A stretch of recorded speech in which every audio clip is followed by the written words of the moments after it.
A Ukrainian drone intercepted the Russian military as they were using a jet ski to move along the Dnipro River.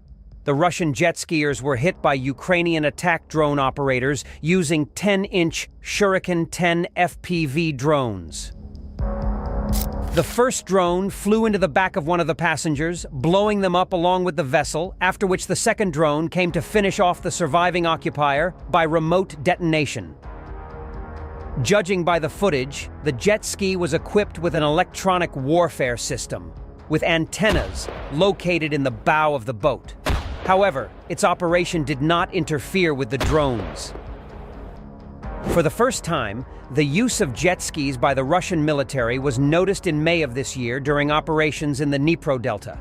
Then the military hit a jet ski that was trying to deliver supplies to Krasnikovsky Island.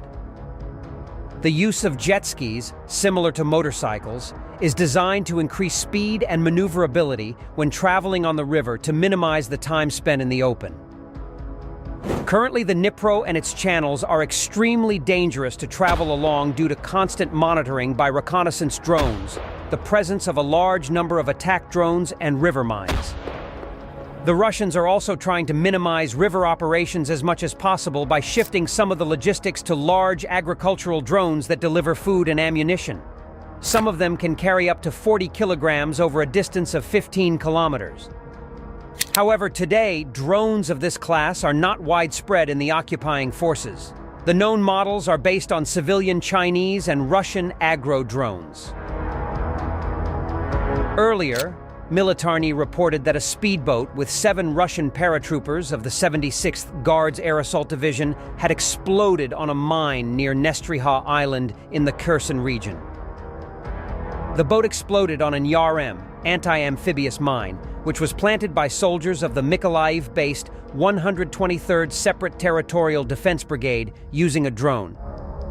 Meanwhile, Russian forces in eastern Ukraine are attacking west toward the Oskil River, apparently aiming to cut in half the Ukrainian Khortytsia operational strategic group in the area, complicating the group's resupply and preventing them from supporting each other.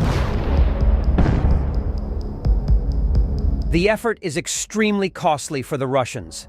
They captured the village of Pishane, 5 miles east of the river back in July. Now they're trying, and so far failing, to reach the river near the village of Hlushkivka. On Thursday, a powerful Russian force with around 100 armored vehicles attacked in 3 directions, targeting Ukrainian positions north and south of the salient. In the north, Ukrainian brigades and battalions anchored by the 77th Air Mobile Brigade fought back, apparently in the usual way, with drones, artillery, and anti-tank missiles. In the south, the Ukrainian 92nd Assault Brigade also held the line. Ukraine's 40th Artillery Brigade is close enough to the Pishane salient to fire on Russian troops anywhere in the salient.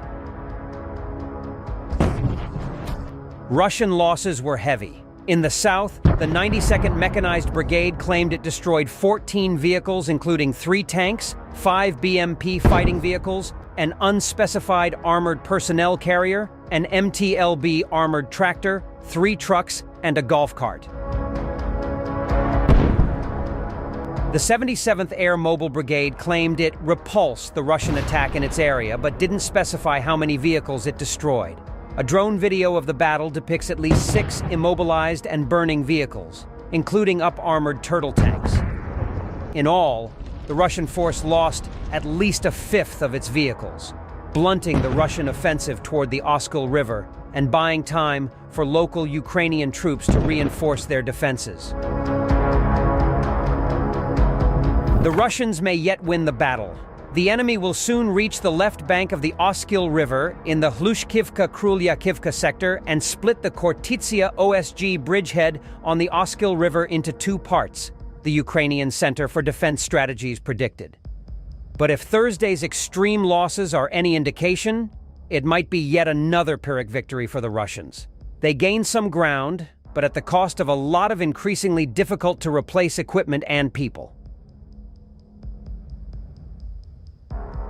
The Institute for the Study of War, ISW, said footage of damaged Russian armored vehicles crowded close to each other suggested that Moscow's forces had attacked in tight columns. They became jammed once Ukrainian fire elements started to strike, which is a common occurrence in failed Russian mechanized assaults.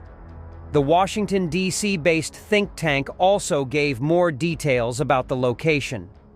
It said that Ukrainian forces had been operating near the village of Pishchene, southeast of Kupiansk, Kharkiv Oblast, after Russian forces had attacked directly on the Oskil River, where Moscow is trying to make gains.